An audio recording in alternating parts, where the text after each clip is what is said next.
mantan wali kota Solo itu memberikan dukungan yang berbeda-beda ke setiap capres. Para boneka merasa bahagia didukung Jokowi lalu bersandar habis. Lupa bahwa bersandar pada sesuatu yang rapuh itu berisiko, yakni jika sandarannya runtuh maka ia pun ikut jatuh. Menurut Rizal, Jokowi rupanya sedang mencari teman untuk bersama-sama hancur dengan berupaya memerankan diri sebagai kingmaker, menjadi penentu. Tetapi disadari atau tidak, nasib sebenarnya sedang menuju sekarat menghadapi ajal kekuasaan, jelasnya. Rizal Fadila mengatakan posisi setelah 2024 Februari tanggal 14. Nah, setelah itu memang Jokowi akan menjadi lame duck office atau sitting duck. Terlebih kalau yang menang itu adalah antitesis dari pemerintahannya. Tapi kalau sekarang sampai tanggal 14 Februari, he is still powerful. Bahkan Cak Nun menyebutnya sebagai tokoh dalam sejarah yang sangat powerful.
Assalamualaikum warahmatullahi wabarakatuh.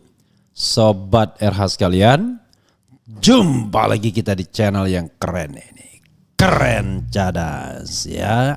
Ya Sobat RH sekalian, ini ada berita yang ngeri-ngeri sedap ya, soal capres boneka atau tokoh boneka yang kelihatannya senang sekali di endorse. Padahal yang mengendorse dianggap sedang lame duck, sedang senja sandiakala. Jadi, coba kita bacakan ya, saudara sekalian, dari seorang pengamat dan sangat produktif menulis. Kita bacakan dan kita ulas. Pemerhati politik dan kebangsaan, para boneka capres bahagia didukung Jokowi. Para calon presiden capres merasa senang menjadi boneka Joko Widodo Jokowi. Setiap pertemuan dengan para petinggi partai politik, mantan wali kota Solo itu memberikan dukungan yang berbeda-beda ke setiap capres. Para boneka merasa bahagia didukung Jokowi lalu bersandar habis. Lupa bahwa bersandar pada sesuatu yang rapuh itu berisiko, yakni jika sandarannya runtuh maka ia pun ikut jatuh. Kata pemerhati politik dan kebangsaan M. Rizal Fadila kepada redaksi www.suaranasional.com. Nanti kita akan bahas ya, saya pada poin ini belum tentu setuju. Kata Rizal, mainan Jokowi terbaru adalah Yusril Iza Mahendra. Betapa tersanjungnya atas dukungan serius yang sesungguhnya palsu akibat syarat disuruh cari partai PT 20%. Tidak mudah untuk PBB yang non-parlemen. Yusril calon korban tipu mentah-mentah, gede rasa dan kepala akan kemampuan jika menjadi presiden. Setelah didukung Jokowi, ia menyatakan, saya tahu apa yang bisa dikerjakan jika menjadi presiden. Bermodal pernah menjadi penulis pidato dan latar belakang akademis yang mumpuni, Yusril sesumbar. Menurut Rizal, Jokowi rupanya sedang mencari teman untuk bersama-sama hancur dengan berupaya memerankan diri sebagai kingmaker, menjadi penentu. Tetapi disadari atau tidak, nasib sebenarnya sedang menuju sekarat menghadapi ajal kekuasaan, jelasnya.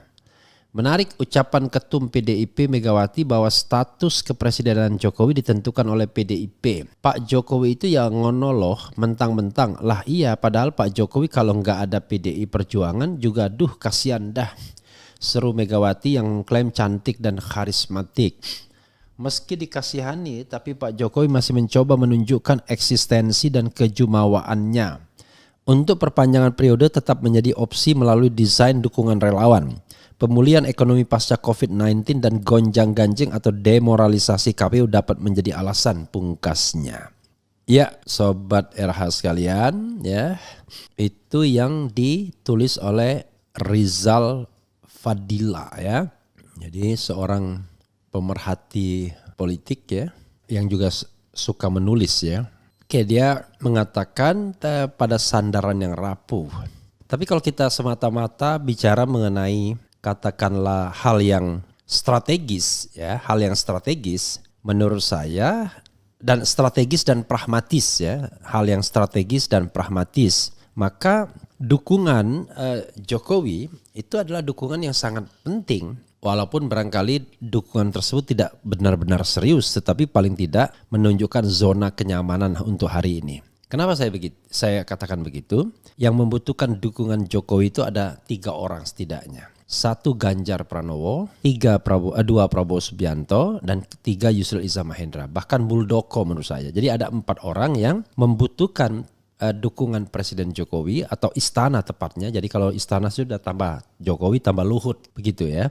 Nah, kenapa begitu? Karena mereka tidak benar-benar firm bisa maju sebagai calon presiden atau calon wakil presiden. Padahal mereka menginginkan itu. Dan tidak ada cara lain kecuali meminta dukungan dari istana.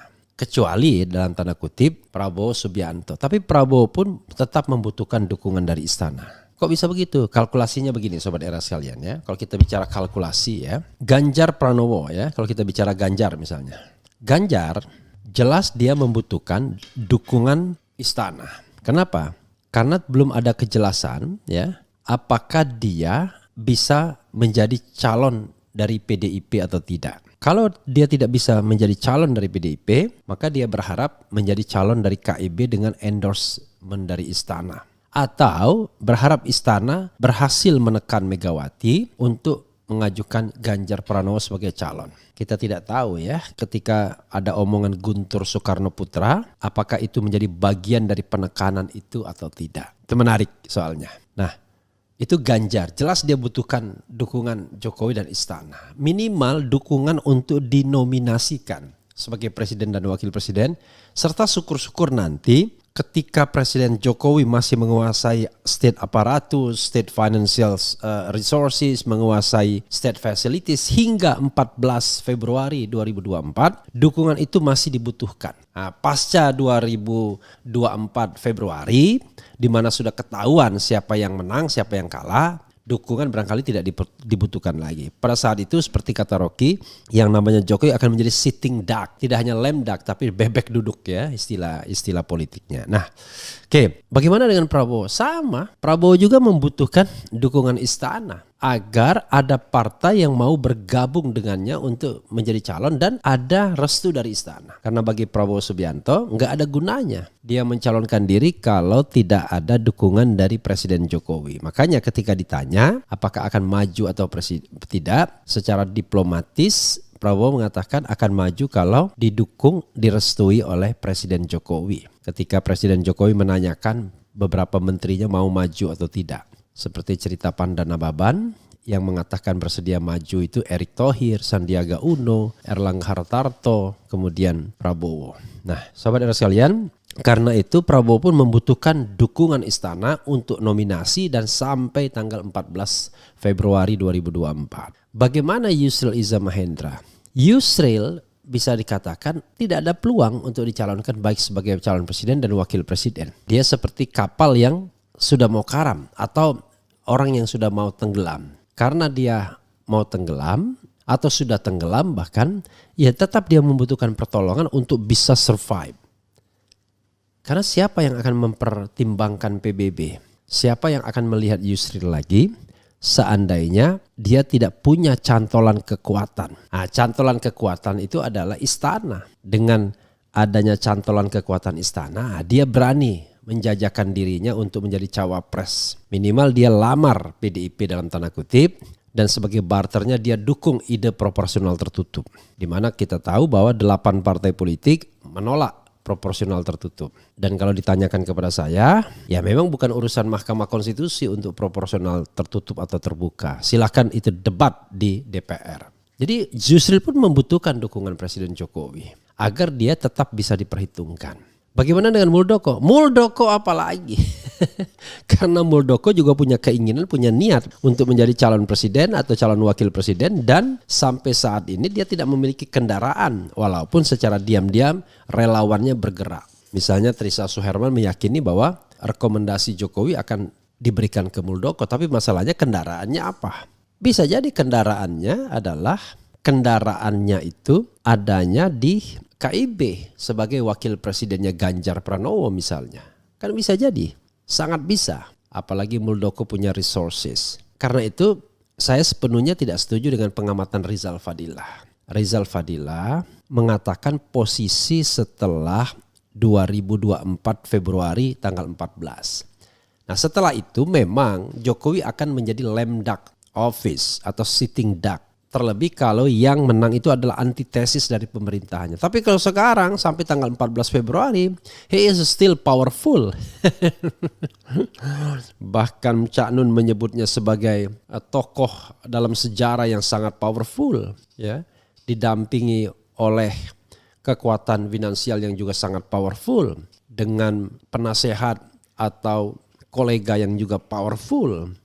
Jadi menurut saya sama sekali tidak betul ya kalau analisis mengatakan bahwa mereka boneka itu bersandar di tiang yang sudah mulai rapuh dan sama-sama akan roboh. Enggak juga. Kalau konteksnya Pilpres.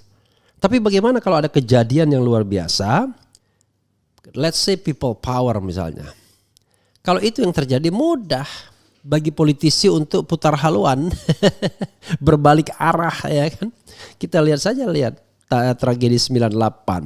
Kita tahu siapa yang berbalik arah, siapa yang enggak. Dan yang berbalik arah ikut lagi dalam gerbong reformasi. Itu yang menjadi masalah. Ketika reformasi tidak dibedakan, tidak ada yang namanya politik ilustrasi. Beberapa tokoh Orde Baru masuk dalam gerbang atau dalam gerbong reformasi. Dan mereka tetap berkuasa bahkan hingga hari ini. Bayangkan, seandainya umur itu tidak menggerogoti mereka, niscaya mereka bisa berkuasa tetap hari ini. Itu soalnya ya, kadang-kadang politik itu memang gak bisa hitam dan putih, dan tidak bisa kemudian kita mengatakan tidak boleh wilayah abu-abu. Yang tidak boleh itu adalah kalau urusannya urusan vertikal. Tapi kalau urusan yang horizontal, waduh banyak orangnya kemudian bermain di wilayah abu-abu yang justru jauh lebih selamat dalam tanda kutip. Oke, itu saja Sobat Era sekalian. Wassalamualaikum warahmatullahi wabarakatuh. Cia.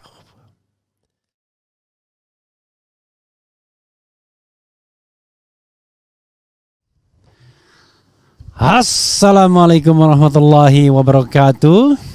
Sobat RH sekalian, jumpa lagi kita di channel yang keren ini. Keren Cadas ya. Jadi ini ya, kita lihat coba ini ya, kita lihat ada berita menarik sesungguhnya. Mudah-mudahan Sobat RH tertarik juga karena ini substantif, sangat substantif mengenai dukungan Presiden Jokowi kepada Yusril Iza Mahendra. Entah basa-basi, entah serius, tetapi dukungan itu mudah dan bisa diwujudkan. Jadi paling tidak sekarang ada lagi nama lain yang didukung oleh Presiden Jokowi adalah Yusril Iza Mahendra. Pertama Prabowo Subianto, yang kedua adalah Ganjar Pranowo, paling tidak secara tidak langsung. Bisa juga Muldoko, karena ketika bicara mengenai mungkin yang hadir di sini itu bisa Muldoko, bisa Ganjar Pranowo ketika bertemu dengan relawan. Apalagi Muldoko sudah bilang relawan Muldoko Jokowi, atau bisa juga kemudian Yusril Iza Mahendra. Oke, good ya, good point. Kenapa saya mengangkat ini? Karena ini adalah poin yang penting, ya, poin yang penting ya. Oke, pentingnya adalah kalau presiden mau mendukung banyak orang, artinya dia mempersilahkan banyak orang untuk berkompetisi dalam pemilihan presiden dan wakil presiden. Bisa, mudah dilakukan. Tapi sebelumnya kita baca dulu ya, agar tidak hanya sekedar bicara saja tanpa artinya lain di bibir, lain di hati ya, tinggi gunung seribu janji. Jadi betul-betul bisa diwujudkan dan ini akan menjadi pemilu yang demokratis dan akan menjadi legacy bagi Jokowi, Presiden Jokowi. Oke. Jokowi nyatakan bakal dukung Yusril Iza Mahendra jika maju jadi capres-cawapres di 2024. Era.id. Presiden Joko Widodo menyatakan bakal mendukung Ketua Umum Partai Bulan Bintang PBB Yusril Iza Mahendra jika maju sebagai capres atau cawapres di pemilu 2024 ya. Hal ini disampaikan Jokowi saat memberikan pidato Rakornas dan Musyawarah Dewan PBB pada Rabu kemarin. Menurut dia, PBB harus mencarikan kendaraan bagi Yusril bisa maju dan mendapatkan kendaraan ini maju sebagai capres dan cawapres. Saya mendukung loh kalau Prof Yusril dicalonkan jadi capres atau cawapres. Ini serius, kata Jokowi. Ingat, ini serius ya. Dukungan itu diberikan lantaran PBB mendukung dirinya saat masih menjadi wali kota dan pemilihan presiden lalu. Luar biasa ya. Jadi kalau saya dukung, gantian gak ada salahnya, tambah dia.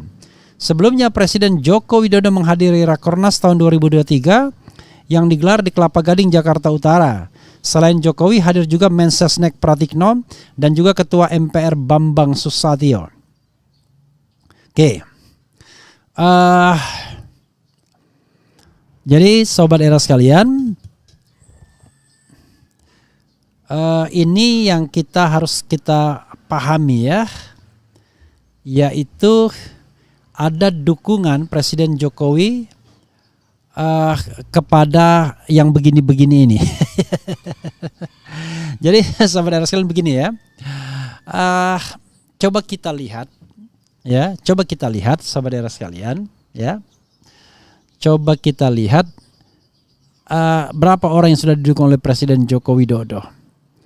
Yang jelas Yusril Iza Mahendra, kemudian Ganjar Pranowo, kemudian Muldoko 3, kemudian Prabowo Subianto 4. Dan it could be possible juga Erlangga Hartarto. Jadi siapapun dia dukung asal koalisi pemerintahannya. Nah kalau memang begitu, saya bilang mudah.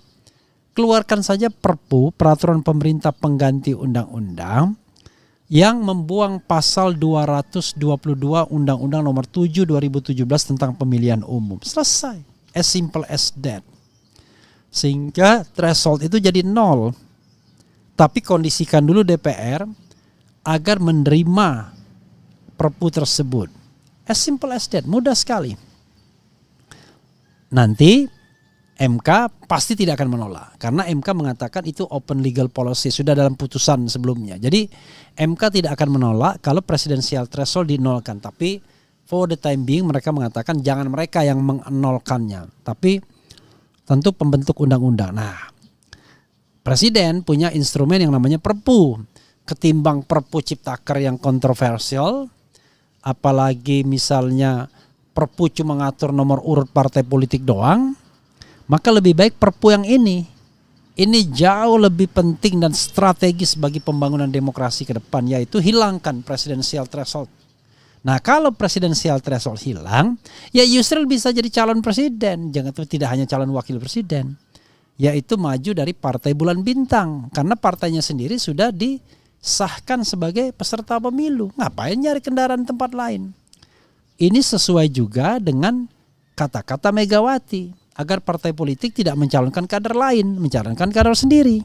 Atau kalau mereka mau berkoalisi, ya tinggal bagi tugas siapa yang menjadi presiden, siapa yang jadi wakil presiden. Kan begitu. Jadi inilah yang saya katakan lain di bibir, lain di hati jadinya. Jadi tidak heran kalau orang mengatakan a man of contradiction. Atau kata BEM UI dulu, the king of lip service. Jadi soalnya adalah Sobat Era sekalian, kadang-kadang Presiden Jokowi tidak sadar apa yang dia ucapkan tersebut sebenarnya tidak ingin dia lakukan. Padahal kalau dia ingin lakukan as simple as that. Hanya dalam jangka waktu berapa menit selesai. Dia tinggal keluarkan Perpu dan Perpu tersebut akan mengakomodir demokrasi Indonesia. Saya jamin nggak ada yang keberatan dengan perpu yang menghilangkan presidensial threshold. Paling cuma elit-elit partai politik saja yang melihat bahwa kendaraan mereka itu bisa dijual kepada calon presiden kalau seandainya tetap 20%. Tapi kalau misalnya tidak 20%, yang senang ya partai-partai yang baru. Pastilah yang paling senang itu adalah partai bulan bintang sendiri. Mungkin juga Perindo, PSI senang, Garuda juga senang, Umat juga senang, Gelora juga senang. Jadi nanti orang bisa mengajukan diri sebagai calon wakil presiden semua, nggak apa-apa, pede. Ya kan, harus bertarung sebelum tahu bagaimana nanti rakyat memilih atau tidak. Jangan bertarung di lembaga survei. Kalau bertarung di lembaga survei dari awal siapa yang punya uang banyak maka naik terus namanya. Ya walaupun barangkali ada juga yang uangnya banyak tetapi namanya nggak naik-naik, itu soal lain. Tetapi intinya adalah untuk masuk di lembaga survei itu, if you don't have money maka sulit. Karena itu bertarung di rakyat, jangan bertarung di lembaga survei.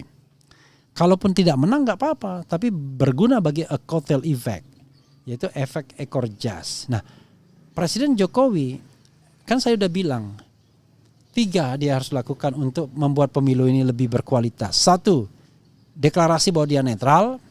2, buang presidensial threshold. 3, perintahkan kepada jajarannya untuk tidak berpihak kepada salah satu kekuatan pun. Jadi TNI, Polri, BIN diperintahkan untuk netral. Kemudian aparatur sipil negara diperintahkan untuk netral. Jadi tidak boleh ada penggunaan keuangan termasuk BUMN untuk mencalonkan atau menggolkan calon-calon tertentu.